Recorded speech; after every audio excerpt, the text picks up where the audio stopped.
Samuel Hun lived a life of needles, experiments, and medicines. He was subjected to a series of treatments that were supposed to turn him into an Omega, but he never did. Despite that, he became Omega-like, catching the attention of the infamous Alpha Prince Ryok Lee. Caught up in a dance of politics, greed, and ambitions, how would the prince unveil the secrets of this Omega-like Song-yul? And will Song-yul escape the life of a lab rat, the only one he ever knew how to live? Amid his reverie, Jung calls out the attention of the prince and urges him to come with him. Prince Ryok obediently follows Jung down the hallway and continues to ask him what has happened. Jung finally turns around and says that he must ensure none of Mr. Hun's people is in Urshut. Prince Ryok infers that the topic must be about Jodong Pharma if he is going to talk about Mr. Hun. Jung informs the prince that the fake Song-yul did far worse things to Chul Su, the real Song-yul, than they expected. During the prince's absence, Courtier Shin was surprised to see the fake Song-yul throwing some clothes with blood in them. She distinctively remembered Chul Su, the real Song-yul, wearing those same clothes earlier in the day. The prince simply asks if they found something else other than blood. Jung reports that the clothes also had dirty spots that could not be black ink on them. The prince ruminates on his promise to avoid further involvement with Hun, the real Song-yul. He also expected this to happen, but he can't seem to stop himself from getting angry at the situation. Well, who wouldn't get angry? Even if the prince didn't like Hun, having hints of violence in his palace doesn't seem like a very royal thing to see. He then orders Jung to send a message to Yu Yong-hal. From his bed, Hun hears some suspicious rustling from beyond his window. He props himself up and hears someone calling him from outside. Groggy from his sleep, he mindlessly asks who the person on the window is. He hears a click, then the window opens to reveal the figure of Prince Ryok on his window. Well, a visit at the window. Prince Ryok certainly reads his forbidden romance stories and takes notes. Prince Ryok apologizes for his impromptu visit during his sleeping time and asks if he should just leave and come again the next day. Hun exclaims in surprise upon seeing the prince, but the prince urges him to keep his voice low since he has to sneak out to be there. Hun apologizes for not expecting the visit, but Prince Ryok laughs as to why he's apologizing when it was the prince who came in surprise. He then gives Hun a packed gift, and Hun loses his balance upon receiving the gift. The prince catches him by the waist, their bodies pressed toward each other. Hun apologizes as his face explodes into a red blush at the distance between him and the prince. His heartbeat paces faster as the prince keeps his hands around Hun's waist. The prince grasps Hun tighter and explains that he brought the food he cooked on TV a while ago. He lets go of Hun and tells him to ask the kitchen staff to heat it for him tomorrow. Hun thanks the prince and realizes that the prince doesn't have any intentions other than bringing him some food. He squeezes the gift in sad contemplation as his thoughts go back to the kiss he shared with the prince before. He tells himself to stop overthinking about those kinds of things. He puts the gift away as the prince asks him about the things he did during the day. Hun responds that he simply cleaned around the place and studied a lot. The prince is impressed by Hun's diligence and praises him. However, he also remarks that Hun must have been exhausted. Hun gleefully disagrees, rightly exclaiming that he had fun while doing all those things. The prince dejectedly sighs as he wonders why the fake Song-yul has to get violent with Hun. Being an innocent little boy who enjoys cleaning the yard and studying a lot, Hun doesn't deserve the treatment he gets from the fake Song-yul. Hun pulls the prince away from his thoughts as he remarks that the prince is more likely to be more exhausted than him since he has been working for the entire day. Prince Ryok shyly rubs the back of his neck, slightly embarrassed to admit that he is indeed tired. The prince invites Hun for a walk to refresh each other. Hun glows as he agrees. The two walk around the palace yard, just near a pond, under the bright twinkle of the night stars. The prince remarks that he is enjoying the night, and Hun responds that he is also reveling in the sight of the garden at night. Prince Ryok smiles at Hun's reply and suddenly quips that he feels like playing around whenever walking near water.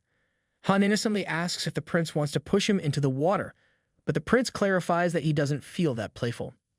He then grabs Hun's hands, guides him to walk on the edge of the pond, and clarifies that he means to do this. Hun blushes from face to hand as he nervously clenches at the contact, thinking that this must be how the prince plays around. Ok, I understand that most readers would assume that the scene must have more experience than the Yuk, but it just feels wrong for Hun to assume that the prince has been flirting around with others when he has been nothing but whipped only for Hun. The prince wonders if Hun ever gets bored with being inside the palace for the entire day. Hun states that he enjoys being alone, and Prince Ryok then asks him about his studies and his thoughts about college. Hun wants to spend more time contemplating on it.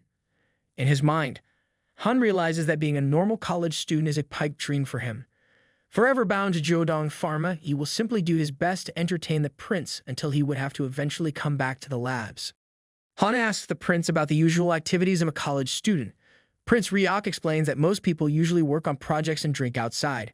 However, he clarifies that he spent most of his time in college surrounded by bodyguards and most people get awkward around a prince. Technically speaking, he also doesn't have an idea of what a normal college student usually does. The prince continues to talk about his experience as Han trails and his thoughts about the likability of the prince during his college days. Han sweetly looks at the prince as he remarks that the prince must have been a famous student at school. The prince blushes at the remark, noting that Han must be flirting with him. The prince nervously rubs his neck again, explaining that he isn't as popular as Han thinks. Still enraptured by the prince, Han pensively believes that the prince still has his fair share of secret admirers. Prince Ryok ponders on the thought and then goes on to say that he has always been single, so he doesn't particularly know what having a crush feels like. Their grip on each other's hand tightens as Han recalls the fairy tales he had read back then. The prince fits the description of the princes in those stories who go to defeat the bad guys and end up with the beautiful princesses. He smiles in self-loathing as he thinks that the prince could never be with a nobody like him, who wasn't born and raised with love. Oh, my precious, self-loathing, self-deprecating baby, why would you think that when you are so precious to me? As they continue to walk by the pond, Han firmly believes that he could never be the person that can be with the prince. He would have refused to walk with the prince if he didn't feel lonely for the night. He simply wants to enjoy the chance of being with the prince in the meantime.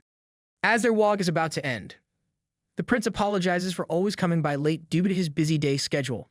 Nevertheless, Han brightly smiles and remains grateful for the prince's visits. The prince stares with a mad blush on his face and suddenly promises that he will come back, taking Han aback. He can't promise a specific time, but he swears to come by as soon as possible.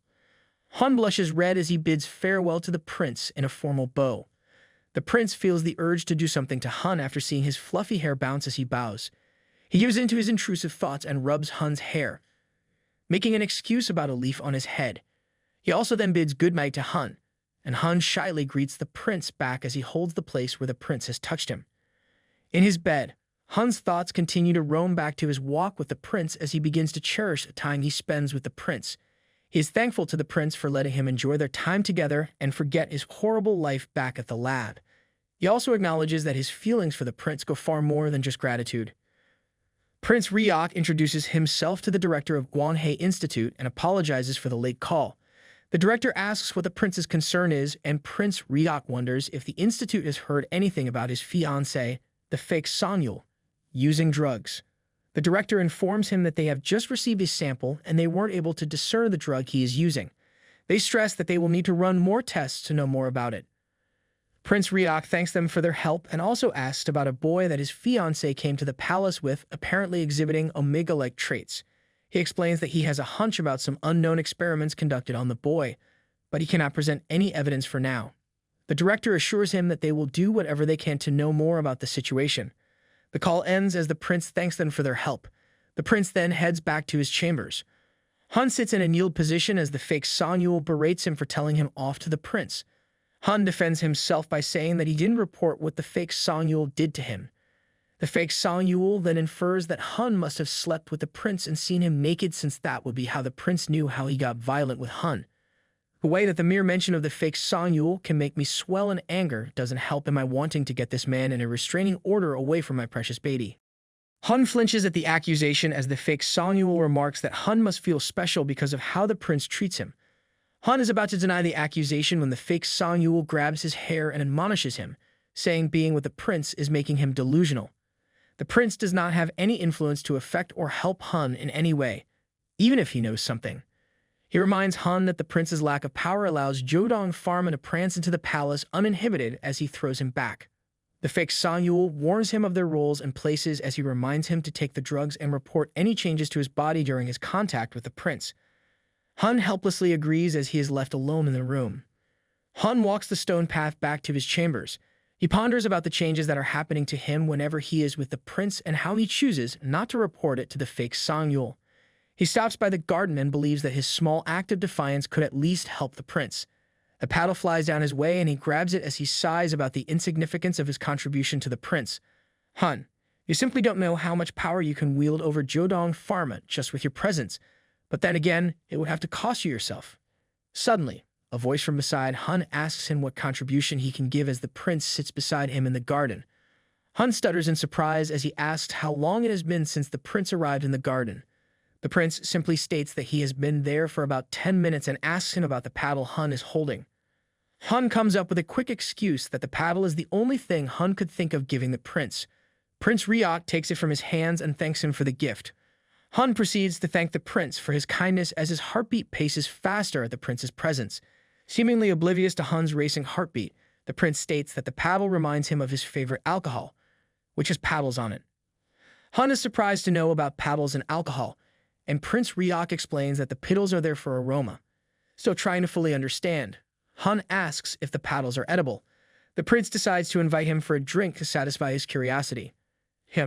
According to the multiple stories I've read before this, I think I know where this is going to go. The prince fondly holds the paddle in his hands, noting that it reminds him of a drink he likes which has paddles in it. Hun is curious to know about a drink with paddles in it, and the prince explains that it is used to make the drink smell good. The prince then invites Hun for a drink after seeing his curiosity. Hun exclaims that he has never drunk alcohol in his life, surprising the prince. That encourages the prince to push through with his invitation. He stands and extends a hand to Hun as he looms over the other man. Hun shyly grabs Prince Ryok's hand and thanks him for the gesture. While they are walking, Hun's mind is rattling about the possibility of him doing something inappropriate while drunk. He plans to rely on the prince to help him pace his drinks to avoid getting too drunk. Inside the prince's chambers, a jar of alcohol is poured into a cup, and Hun remarks that it looks like water. However, it smells like the scent of the sanitizer in the labs mixed with flowers. He then asks the prince if he just needs to drink it right away. Prince Ryok explains that they need to toast first. Hun and Prince Ryok toast together, and as the prince tells him that he can now drink it, Hun immediately gulps down the cup. Although I don't have extensive drinking experience myself, I do know that it's going to burn. The prince's warning of taking it slow comes a bit too late as Hun starts to cough. Hun remarks that the drink is too bitter, and Prince Ryok feeds him a snack as he laughs at Hun. The prince asks him if Hun can also taste a bit of sweetness mixed in with the bitterness. Hun nibbles on the snack as he remarks that he feels better. Prince Ryok needs a drink after building networks and connections with many people over the past few days. Hun asks if the prince needs to do so as the older man pours him another cup. Prince Ryok explains that as a prince, it is one of his many duties and responsibilities. Feeling sad about the exhaustion of the prince, Hun wants to help ease the prince's tiredness and decides to steer into the topic of cooking. Hun asks him if every member of the royal family knows how to cook as well as he does. Prince Ryok exclaims that regardless of gender, all royal family members are taught how to cook Korean and palace food, picking up a piece of rolled omelette. Hun then shyly wonders if all the things that the prince has done for him, like cooking and being nice, aren't because the prince is feeling lonely. The prince falls into a short silence, prompting Hun to call out to him. Instead, the prince asks for permission to pat Hun's head. With a mad blush growing on his face, the prince runs his hand from Hun's head down to his neck as he assumes that Hun must have had a hard time being sweet all the time. Hun feels his body tingle as he inches closer to the prince's touch. Everywhere the prince touches, Hun feels that part of him getting warmer, the feeling foreign to him. Suddenly, the prince remarks that he likes Hun being genuine, even if it might just be a facade. Not understanding the prince's words, Hun apologizes for not being of any help. Prince Ryok clarifies that he isn't rebuking Hun. He runs his fingers down the outline of Hun's face as he affectionately states that Hun is simply so cute and beautiful, from his appearance to his attitude and behavior. Hun feels his entire body getting hotter at the compliment, even though he usually only feels like this after taking his drugs.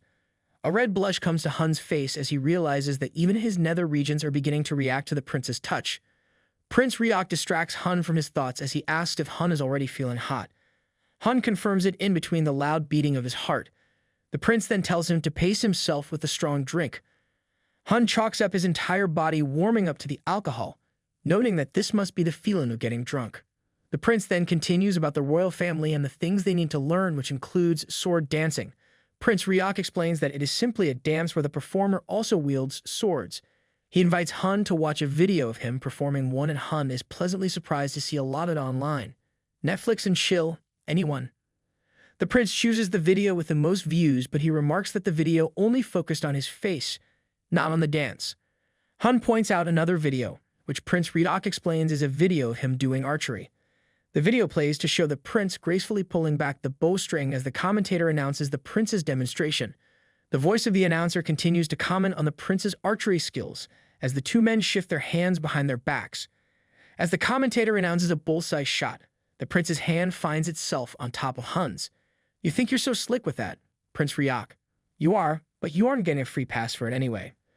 Hun flinches at the sudden contact and realizes that the distance between him and the prince has closed in. He starts to fixate not on the video playing on the phone, but on the closeness of his body to the prince's. Getting conscious about it, he decides to pull away. Prince Riok asks him if he is going to the restroom. The palpable tension between them thickens as the prince reaches out to Hun's face. Hun quivers at the touch, realizing that this situation is becoming like that when they first kiss. Hun shyly asks the prince if he is going to kiss him again, but the prince is taken aback by the question. Prince Riok admits that he has drunk too much and decides to end the day for now. He invites Hun to rest while he cleans up the drinks they had. Meanwhile, Hun blushes in embarrassment as he thinks that he has mistaken the prince's intentions. He knows that he has no right to even receive the prince's attention or pity. In a desperate attempt to keep the prince around, however, he grabs the jar of alcohol and drinks all of its contents. The prince tries to stop him, but he's a few gulps too late. With a mad blush and a tear-stricken face of desperation, Hun holds onto the prince and tells him that he should be drunk now, asking him to kiss. Hun straddles Prince Riok as he presses his face closer to the prince's chest. Truly, all inhibitions are let loose once you're drunk. He recalls a memory back when he was at the lab. A panicked voice urged someone to stop the experiments after reaching a milestone, but another angry voice insisted that they should continue because of the amount of money and time that they had invested in it.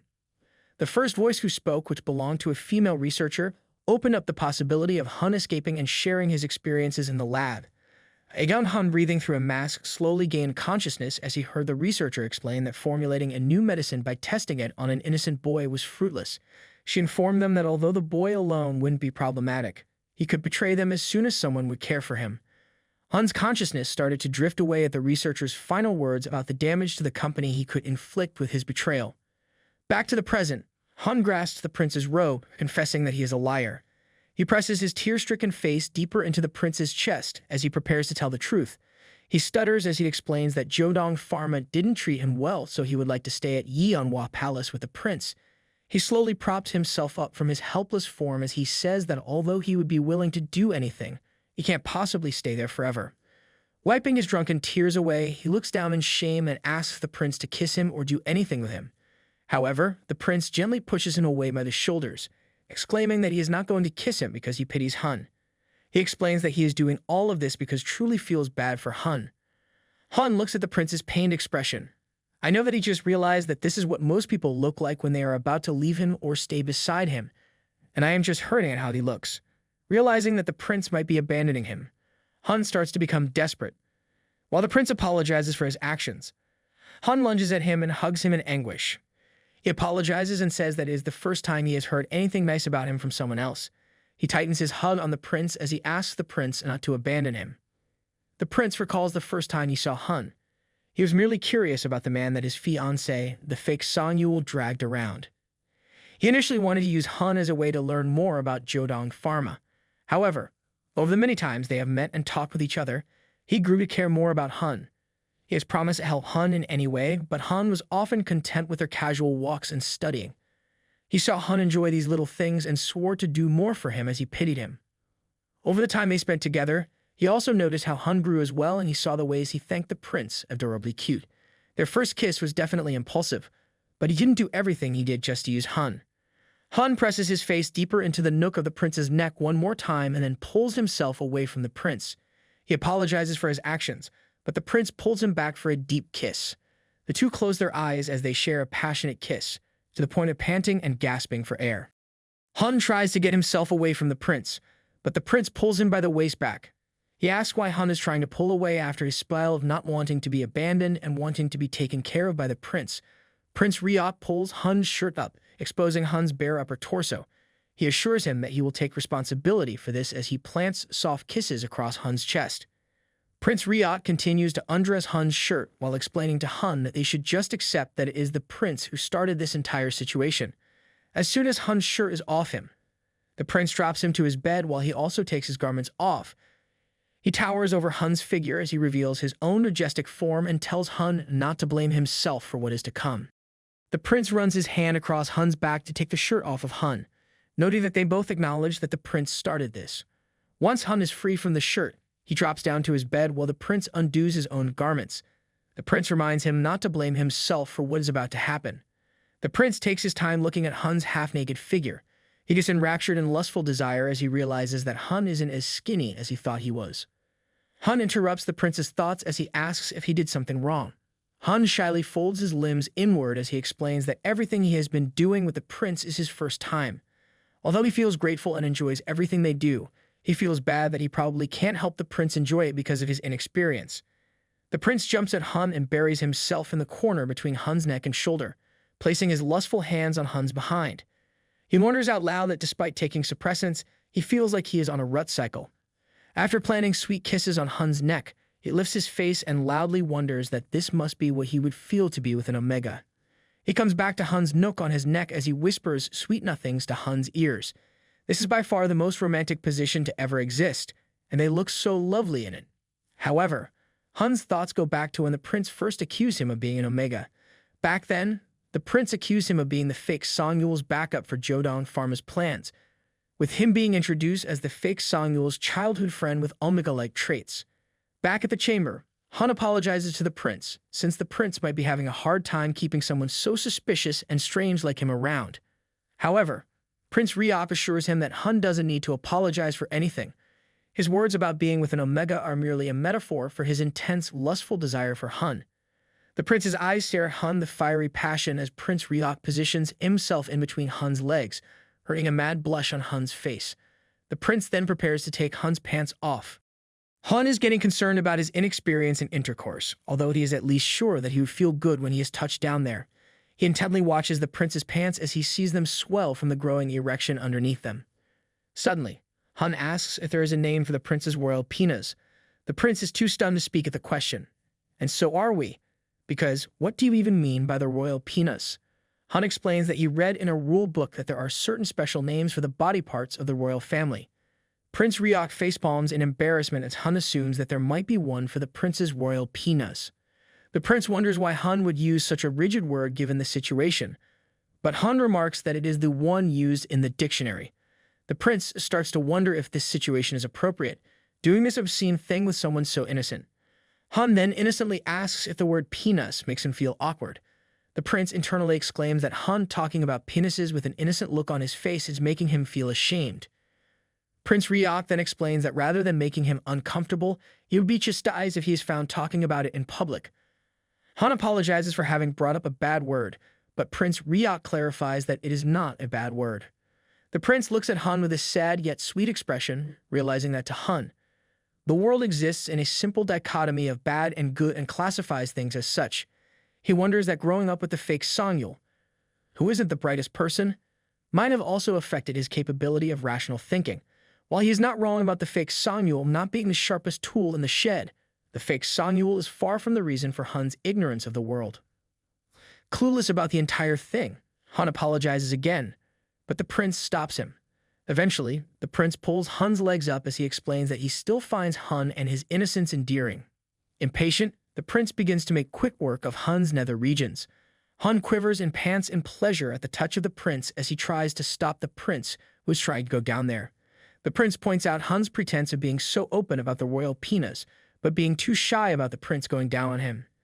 As the prince remarks about Hun's inconsistency, he takes in Hun, surprising Hun.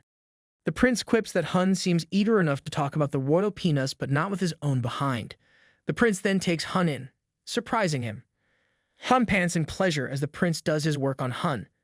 Despite Hun's protests, the prince expertly uses his deft tongue to satisfy Hun. Suddenly, Hun realizes that the prince will find out that he is getting wet down there, despite not being an Omega. However, he can't seem to find a good excuse as waves of pleasure emanate from the prince's mouth making contact with his skin. He cries in embarrassment at the unseemly noises he is making due to pleasure. Noticing Hun getting distracted, Prince Ryok grabs his attention and asks what he is thinking about. Prince Ryok runs down Hun's neck as he asks if Hun is enjoying this. Hun flinches out a moan as the prince notices Hun's difficult expression. Hun clarifies that he is feeling so much pleasure that he doesn't know what to do. Relieved, the prince plants more kisses throughout Hun's body, loving every moan that he can elicit from Hun with each kiss. Hun finally finds his release at the prince's hands as the prince finds Hun's lustful face cute. Prince Ryok asks for permission to continue, and before Hun can ask, the prince grabs his legs again and makes quick work of his nether regions again, with his most embarrassing part and his bare figure exposed for the prince to see and enjoy. Hun finds another release as he tries to push the prince's head away to no avail. The prince trails kisses through Hun's legs, asking Hun where he would go next. Drunken in both alcohol and lecherous desire, Hun wonders what these actions are called as he offers his chest to the prince for his taking. The prince obediently follows Hun's direction and buries himself into Hun's unexpectedly full chest. Both men enjoy the passionate contact when the prince's fingers suddenly make their way down there. The prince encourages Hun to tell him what he likes so that the prince will know in the future how to make him feel good. In between his tears and panting, Hun takes delight upon realizing that this won't be the last time that the prince will embrace him like this. The prince unbuckles his belt and swiftly sheds his pants off, preparing to embrace Hun.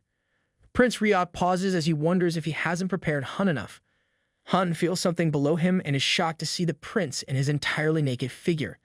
He immediately realizes that he is definitely not ready to be embraced by the prince, but the prince assures him that he will be gentle. The prince then fully embraces Hun, and Hun exclaims how he might not be able to handle such pleasure. Prince Ryok asks him to relax, but Hun apologizes for being inexperienced. The prince assures him that he didn't do anything that needs an apology. He kisses him in assurance and tells him to breathe properly. Prince Ryok proceeds to embrace him again, this time asking if Hun is feeling good, gasping and moaning. Hun exclaims that he can feel the prince in him. The prince takes that as a sign to continue, grabbing Hun by the legs. In between his gasps and panting, Hun remarks that although he can't accept any more of the prince as he does, he still wants Prince Ryok to fill him up. He has never felt this way before, even when he did it himself. His tear-stricken face cries out in embarrassment as his lustful body quivers in pleasure. They are so into each other, it's driving me crazy, just like how they're crazy about each other. The competition for the most considerate seam is tight, but Prince Ryok definitely earns some points for it here. Hun can't take the prince anymore, but he still wants to take the prince completely. He has never felt this before, even when he played by himself. He quivers at the pleasure that his contact with the prince gives, and the prince explodes in lust at Hun's words. Not even God's strongest soldier would resist that, and I sure know the prince isn't that. Hun is surprised as the prince begins to roughly embrace him, who is overpowered by sheer passion. Waves of pleasure tingle throughout Hun's body as he wonders what has prompted the prince to aggressively continue. He pulls the prince from his lustful reverie, and the prince then asks if he has hurt Hun. When the prince hears that Hun is still feeling good, he takes that as his cue to continue, embracing Hun with renewed vigor. Moans match thrusts as both of them near their release. The prince holds Hun's body close to him as both of them finally reach the peak of their lust. Panting in sheer passion, Prince Ryok trails fleeting kisses across Hun's body as he lets go of the tired figure, asking him if Hun wants some water. Exhausted from their intense activity, Hun absent-mindedly agrees to have some water. The prince lays Hun down on his bed properly before leaving to get water. Prince Ryok sweetly caresses Hun's sleeping face, realizing that he has messed up. He then recalls that although it was their first time together, Hun seems to have experience with working himself down there. The prince wonders where someone like Hun, who doesn't know about school or midnight snacks, would know about satisfying himself down there. He eventually chalks it up to Hun's curiosity and then turns his thoughts to Hun naturally lubricating himself. However, before he has time to think more about it, his phone rings. He glances at his phone together with his sprawled clothes and finds Jung's name on the screen. As the prince answers the call, Hun starts to wake up. From the other side of the call, Jung exclaims that there is an emergency with the fake Song-yul Hun losing his mind. The prince echoes Song-yul Hun's name, and Hun responds to the prince, seemingly fresh from his sleep. Not thinking too much about it, the prince asks Jung about the details while he grabs his garments from the floor. Jung explains that one of the fake Song-yul Hun's sexual partners tried to blackmail the Department of National Records that they would reveal to the press about the prince's fiancé's drug addiction. Jung clarifies that there isn't any evidence pointing out that the fake Song-yul Hun used drugs at the palace. However, the informer simply presented text messages proving the fake Song-yul's inappropriate activities inside the palace. While Jung is delivering his report, he wraps a just-awakened Hun with his robe. The prince props his phone between his cheek and shoulder as he helps Hun out and confirms Jung's report. He then orders Jung to deny the allegations and direct their threats to Jodong Pharma. He can't be taking the hit for everything that his fiancée did, given that he wasn't even in the palace for 2 years. Prince Ryok also points out that even if the informant were to leak everything to the press, the blame would be shifted to the government officials instead. Jung says that the prince will still take part of the blame no matter what. The prince knows that these tactics are part of their plan to stop the prince from snooping around. He points out that the palace should be the one going after something instead of the other way around. He then assures Jung of the situation and mentions Song-yul Hun's name.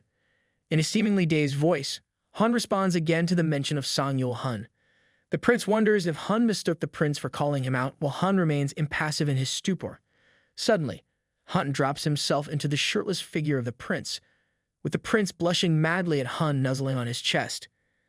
Jung calls back Prince Ryok's attention and reminds him where he stopped talking.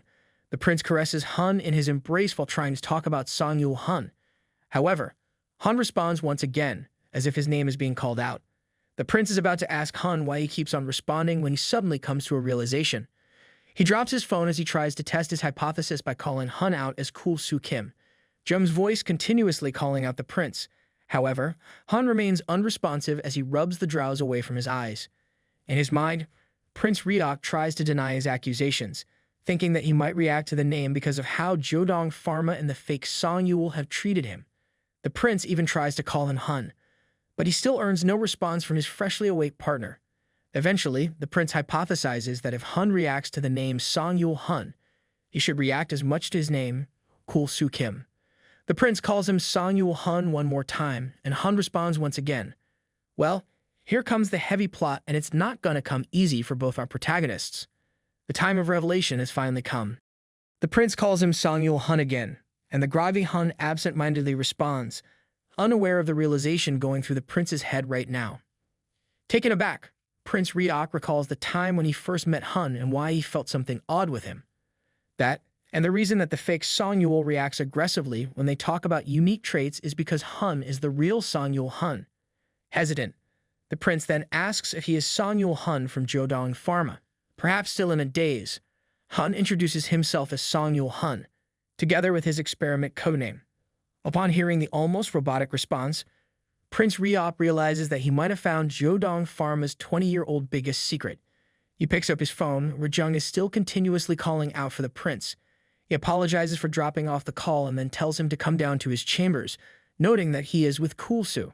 The prince takes the real Song-yul into his arms, sad that he will also have to unveil the secret that the young boy has been guarding since their meeting and eventually ruin his life again. Jung looks at the sleeping Song-yul and asks about his condition.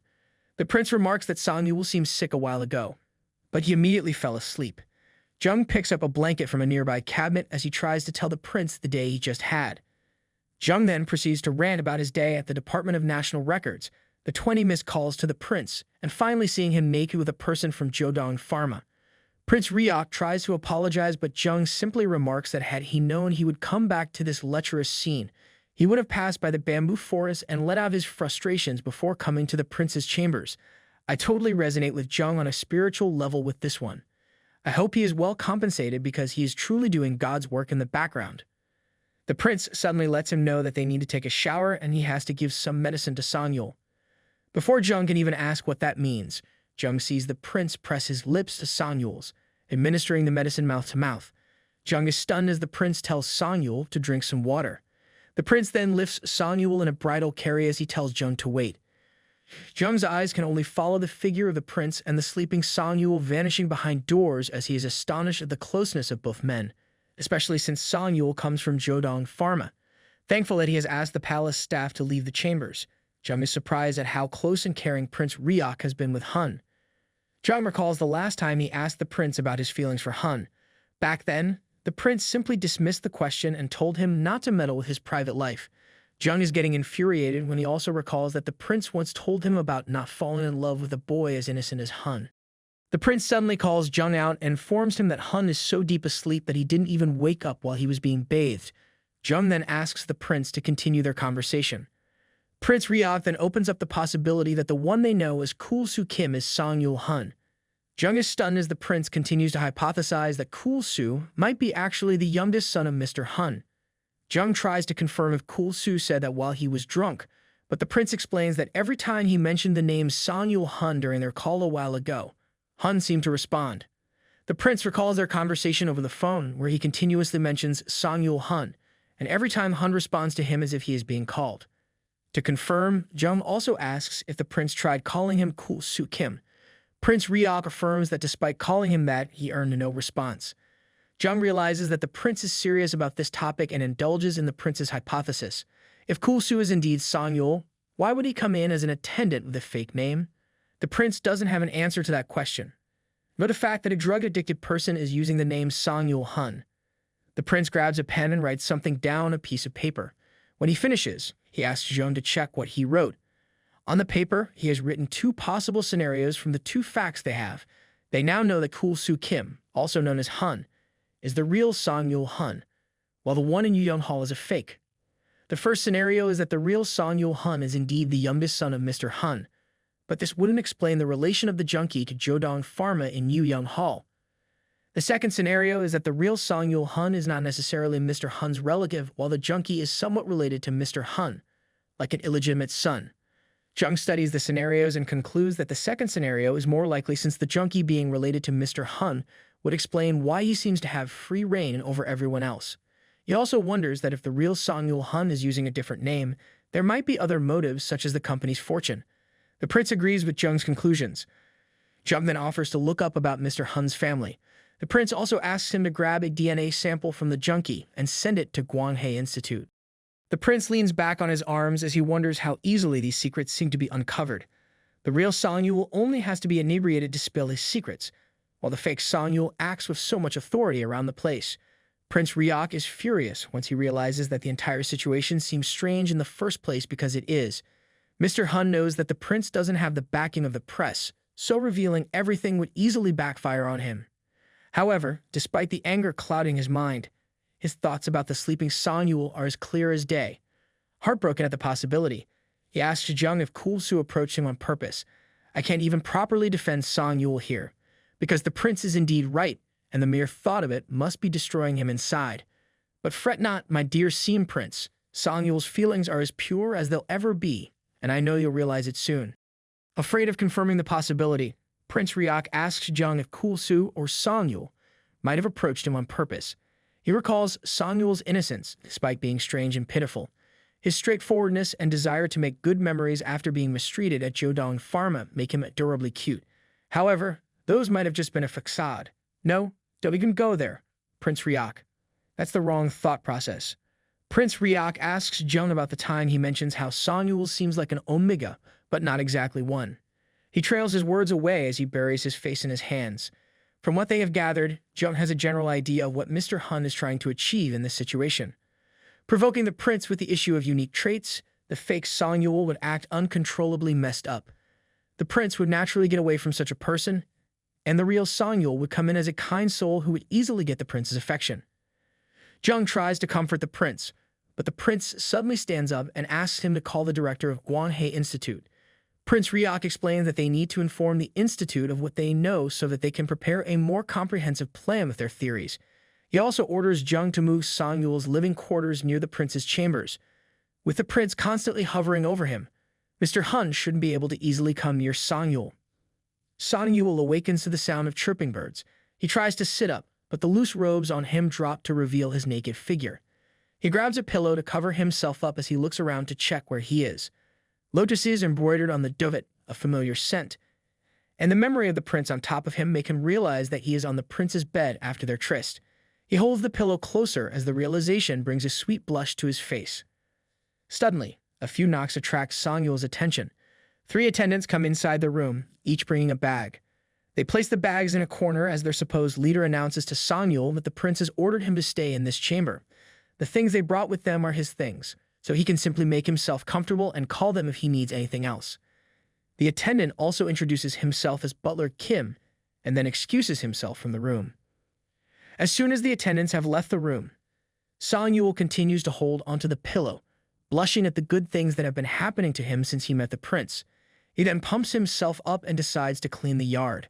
What a sweet and hard-working boy. Surely nothing bad will happen to him, right? While sweeping the yard of the dead leaves, Song Yul recalls the amorous tryst he shared with the prince. Someone then pulls him away from his reverie, pointing out that he almost bumped himself into a tree. He greets Courtier Shin awkwardly, who notices that he looks different. He explains that he is lacking sleep, but Courtier Shin remarks that he seems to be glowing. He blushes at the comment, leading Courtier Shin to claim that he must be dating someone. Song Yul aggressively denies the allegations, the thought of him and the prince in a relationship too preposterous in his mind. Courtier Shin accepts his denial and then remarks that the kitchen has prepared some bone broth for the Tiu show. She plans to get some for him to help him sleep.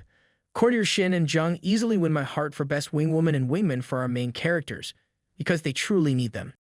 Song Yul thanks her for the gesture but tries to turn down the offer since he feels that he has been gaining weight. This is a personal attack to me, but go on. Hun.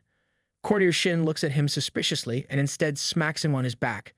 She tells him off and urges him to have some bone broth regardless. Song Yul has no choice but to agree as he feels his back hurt from both the courtier's smack and what happened last night. Courtier Shin notices that some people are still bringing his things to his new chambers. Song Yul looks at the two attendants with packages and sees a belt hanging off the bag. He finds it odd that the attendants haven't moved all his things the morning earlier, despite him not having that many things with him. Courtier Shin tells him to go back to his room to finish unpacking his things. Song Yul thanks her for her help, and she simply tells him to rest up early. He finally looks at her retreating figure, touched by her kindness. On the way back, he is thinking of giving her at least a few pretty leaves as thanks. Upon arriving at his new room, he notices a piece of paper peeking from the new packages delivered to him. The paper reveals to be a few instructions from Mr. Hun. The packages were simply a way to deliver the message to him. There were 3 instructions on the paper. Tissue means that he would have to stop taking his medications. Don't go beyond your orders would be about him drinking alcohol. The last order, don't leave any ashes behind, means that he needs to eat this piece of paper. If this was in a spy mission story, I would be amazed at these coded instructions. Instead, I'm just furious. He rips the paper as he realizes that Mr. Hun has people watching him inside the palace, even in Yeonhwa Palace, where the prince is in charge. He remarks Mr. Hun's swift action on the changes in the palace and his audacity to do his plan at the sight of Courtier Shin. As he thinks that money might be the most powerful thing in this world, he crumples the paper into a small ball, enough for him to eat in one go. Alone in the room, Song Yul sadly remarks that he would have been more useful if he had enough wealth. Instead, he can only offer mere leaves from the yard. My heart aches for Song Yul and his poor, poor state. Don't worry, my precious baby, you will be saved soon. As the night passes, the prince comes by Song Yul's room and finds him asleep on the bed. He sits on the edge of the bed as he looks at the poor boy with a pained expression. Prepare for a great lesson on communication and asking for permission, because Prince Ryok will be demonstrating it here live. Many seams would do good on taking notes from him. Song Yul gains consciousness while lying down on the bed.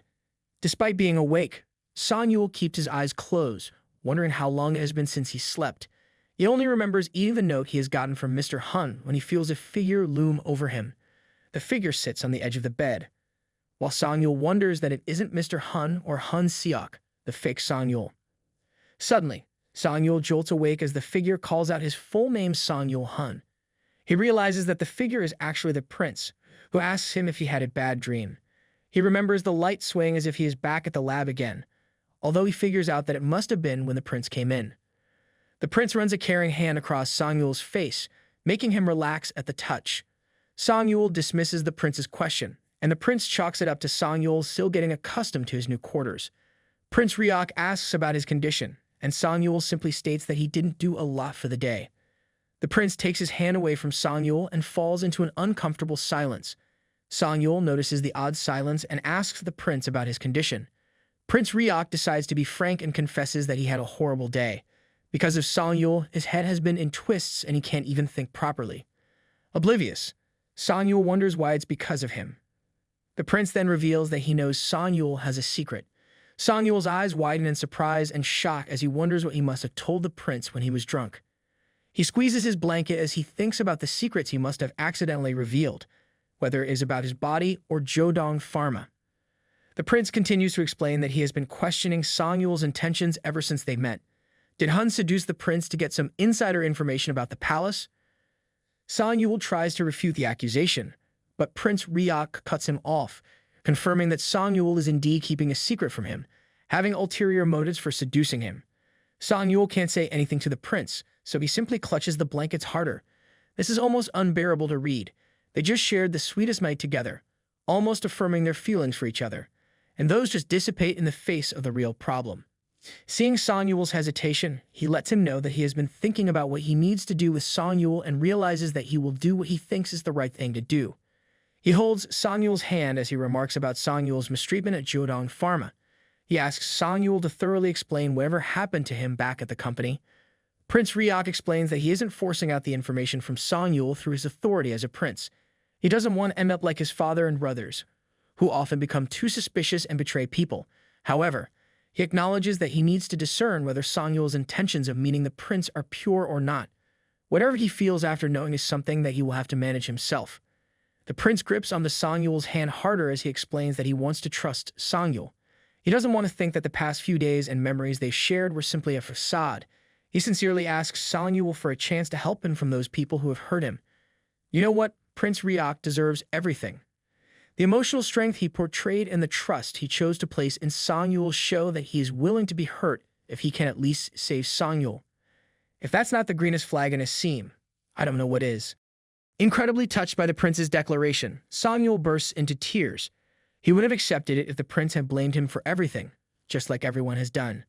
The prince could have simply pretended that yesterday didn't happen at all, or that it was Song Yul's fault for seducing him with his body, and he would have taken the fall for it. Song Yul's tears begin to cascade across his face as he cannot put into words his feelings of gratitude for the ever-so-kind prince. The prince pulls him into a sweet embrace while Song Yul cannot comprehend how the prince could stay kind to someone like him. In the arms of the prince, Prince Ryok assures Song Yul that everything will be fine. Prince Ryok had to be strong for both of them, and he has been more than strong enough. If they have this emotional resilience, even when they're technically not together yet, I just know they'll weather any storm. Both the prince and Song Yul keep each other close in a tight embrace, neither wanting to break away from it. The prince's thoughts wander back to the time when Jung told him that he can't be a Romeo. Jung pointed out that Romeo and Juliet were able to meet because they were of the same social status. The prince then said that he couldn't dismiss his feelings for Hun because of their difference in status. However, the point that Jung was trying to make is that the prince might mistake his feelings of pity for love towards someone from a different class than him. Although I can see Jung's point, it seems too dated for people living in the modern world. Jung remarked that the prince would not have questioned Hun or his motives for getting close to him if he truly liked him. Doubting Hun and his intentions and even moving him near the prince for tighter surveillance weren't things the prince who was supposedly in love would do. Jung explained that he was not entirely against the idea of the prince pursuing his feelings towards Song Yul. However, it should be natural for a royal prince to question anyone's motives for getting close to him. Thus, he shouldn't exactly feel bad about it. He also shouldn't feel too attached after a night of sleeping with someone, or blame himself for distrusting someone. Jung left him with the warning that the prince, given his status, should always be alert around people. After recalling that moment, the prince acknowledges that he can't be Romeo. Once he reveals the true identity of his fiancée, the royal family's enemies as well as enemies of Jiudong Pharma will combine their efforts. This would start a war with his Juliet's guaranteed death in the midst of it all. A position he cannot blindly follow. While remaining in the prince's arms, Song Yul apologizes for his unsightly behavior in front of the prince. He pulls himself away from the prince and wipes his tears away. He explains that no one has said such kind words to him, hence why he feels so touched. "Oh, my poor boy, I would whisper them to you every night if I could." Prince Ryok understands that his words have left a deep impression on Song Yul, but that declaration also means that he is subordinating Song Yul. He truly doesn't want to become like his brother or father, and he still insists that he believes Song Yul. Therefore, he needs to destroy Jiudong Pharma, starting with gathering information from the real Song Yul Hun. However, this new arrangement doesn't mean that the prince will become Song Yul's Romeo. He feels that he doesn't deserve Song Yul's gratitude because he has questioned Song Yul's motives while pinning him. Now, he would even have to use Song Yul as his ammunition against Jiudong Pharma. The prince then asks Song Yul if his real name is indeed Song Yul Hun. Song Yul fidgets with the dark blanket and then confirms it with the prince. However, with Song Yul's head down, the prince moves closer to Song Yul to hear him properly. The prince asks one more time, and this time, Song Yul answers more confidently, albeit with snot in his nose. Song Yul apologizes again for his clumsiness, wiping his snot away. However, the prince is trying to hold back his laughter after seeing such a funny sight. The prince offers to call Song Yul as Yul, so that people in the palace won't notice anything. They can just pass it off as the prince's personal nickname for Song Yul. Song Yul seems agreeable to the idea, and the prince also warns him not to leave the room unless he is ordered to. Prince Riop will send over some books to pass the time. Song Yul droops his head in contemplation, while the prince acknowledges in his mind that by keeping Song Yul inside the chamber, he can settle matters more properly. He still has a lot of questions about Song Yul, especially about his body's constitution being similar to that of an Omega while being not exactly one, as well as his real relations with Mr. Hun and the junkie. The prince sees this interrogation as a long process with no rush needed. He still needs to find evidence and the perfect timing to release this information to the public. Suddenly, Song Yul asks for permission to take a bath or go to bed. Unsure what he means by offering two options, he notices Song Yul shivering while having a mad blush on his face and his hands on his groin. He realizes that Song Yul is aroused, but he doesn't know by what. He tries to ask Song Yul, but Song Yul also tries to dodge the question. The prince insists on helping when Song Yul blurts out that it is because of the prince that he is aroused. With the prince calling his real name over and over, he has gotten excited at the idea of it and is now aroused. He shyly clutches the blanket over his face in embarrassment. Now, this is some next-level innocence. This is probably what happens when you've been locked up in a lab for too long. Song Yul remarks that the prince calling him by his real name over and over got him worked up and aroused. The prince is stunned as he tries to confirm it with Song Yul. Both men bury their faces in their hands in defeat and embarrassment, with Song Yul continuously apologizing for his wanton behavior. Gasping out of his aroused state, Song Yul lets him know that he can handle the situation himself. Meanwhile, the prince plans to find out who taught Song Yul to act like this if someone ever did before he brings down Jiudong Pharma. Eventually, Song Yul can't take it anymore and Prince Riok gets his hint to leave the chambers. See that? He left because Hun wanted him too. Not many Seams could do the same, even though they should. Wearing the same embarrassed blush, Prince Riok leaves the chambers and loosens his garments as he moves away from the room. He still can't believe that Song Yul will take care of his own situation, which came about because the prince called him by his name. He stops while grinning incredulously, not knowing what he would do with such an innocent boy. The prince then realizes that Song Yul has been living his life under a fake name in the palace. Because the fake Song Yul hasn't been behaving properly, his name has often been mentioned less pleasantly. As the prince stops at the doorway of the hall, he recalls Song Yul's innocent face. He clenches his fist underneath his robe and turns around. Meanwhile, back in his room, Song Yul is racking his head as to how the prince knew his real name. Whether he spilled it during his drunken stupor or the prince induced his drunken state to confirm it, doesn't matter to Song Yul right now. What matters to him is that the prince has accepted him in his situation. The comforting hug and the sweet voice that the prince uses to call his real name, as well as his new nickname, are more than enough to elicit a physical reaction in Song Yul's body. Song Yul can feel the heat rising throughout his entire body, like an itch that needs to be scratched. However, he doesn't want to work his way down there, so he settles with his front. In between his aroused panting, he recalls that only the Jiudong Pharma-provided medication would induce such a wanton state in him. However, now that he has felt such passionate feelings swell from within him, he gets the urge to relieve himself on his volition. Suddenly, Song Yul hears a commotion from outside his room, causing him to pause his activities. He clutches the blanket closer to him as he wonders who the person on the other side of his door may be. He doesn't have enough time to think about it as the doors slide open to reveal an aroused Prince Riok, tie and vest all loose open. Before Song Yul can even ask why the prince has come back, the prince runs toward the bed and makes his way to Song Yul's legs. The prince rhetorically asks Song Yul what he thinks the former's reason for coming back might be as he pulls the latter's feet up. Prince Riok remarks that despite him trying to keep up appearances, the mere thought of Song Yul pleasuring himself because of the prince got him feeling all weak. The prince buries his face into Song Yul's bare stomach in his wanton state. Song Yul hears the thudding of a heartbeat, unsure whether it is the prince's or his, and decides to do something about it. He points out that he doesn't remember anything that happened last night. Song Yul asks the prince to remind him of what they did back then. The way he says this makes me think that he does know he has the prince whipped for him. Good for them. The prince places himself in between Song Yul's legs while Song Yul is wondering why Prince Riok stopped moving. Despite the lust showing in the prince's eyes, he is still waiting for permission from Song Yul. Song Yul's heart swells as he can truly feel how much the prince cares for him. Despite all the affection that the prince is showing him, Song Yul is afraid that he won't be able to reciprocate the prince's feelings in kind. Instead, he chooses to remark that he doesn't remember everything that happened between them from the night before and asks the prince to remind him. With this invitation, he hopes to relieve the guilt that the prince would feel while being with him. Song Yul looks up at the prince as he thinks that he wants to take part in the fault for this tryst. Suddenly, the prince pulls Song Yul in for a kiss, surprising Song Yul for a moment. However, Song Yul submits himself to the moment and wraps his arms around Prince Ryuk's neck. Song Yul pants as the prince trails kisses across his neck. The prince points out that he is doing what Song Yul would have been doing by himself, and that he also did this to him last night. The prince makes quick work with his hands on Song Yul while planting love bites on Song Yul's white skin. As Song Yul nears his release, the prince hastens his pace and lets Song Yul know that this is Song Yul's punishment for lying to him. Song Yul's entire body convulses as pleasure emanates from his relief. The prince then reminds Song Yul that he will be responsible for his feelings for Song Yul, so he asks Song Yul never to lie to him again. He would prefer Song Yul to stay quiet if the topic gets too uncomfortable to talk about, as long as he never lies about it, and then grabs him into another embrace. He even fake threatens that with Song Yul's real name known, he would easily know more about Song Yul anyway. Song Yul grips onto the prince's shoulder as he confirms that the prince is such a kind person.